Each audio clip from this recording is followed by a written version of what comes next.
जिस तरह की जो रिपोर्ट्स हमारी आई थी डॉक्टर्स के द्वारा, उनकी सत्यता की जांच करने के लिए और उसमें अपने आप को सारी चीज़ें समझने के लिए हमने कमेटी के लोगों को भेजा था वहाँ। कुछ परिवार के लोग हमारे डीएसपी साहब के नेतृत्व में वहाँ पहुँचे थे और डॉक्टर्स के साथ उनकी बहुत लंबी तफ़सील से बातचीत हुई है, जिसमें ये सिद्ध हुआ कि बेटी के शरीर में पॉइज़न मिला है। कोई ऐसी चीज़ भी उनके गले के ऊपर कोई ऐसा निशान नहीं था जिससे ये साबित हो सके कि उसको काटा गया हो। उन्होंने ये साबित किया डॉक्टर्स ने के अनुसार कि वो किसी जानवर के द्वारा खाया गया है।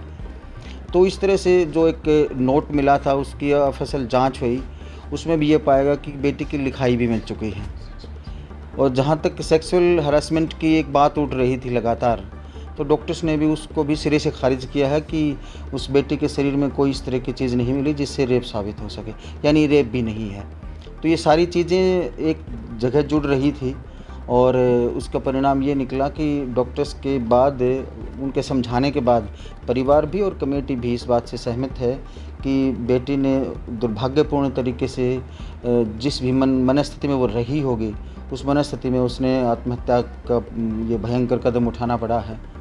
तो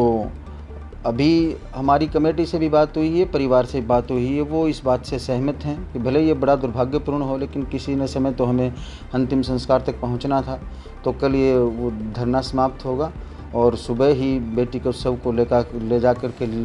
भिवानी से लेकर के सम्मानपूर्वक उसको विदा कर दिया जाएगा।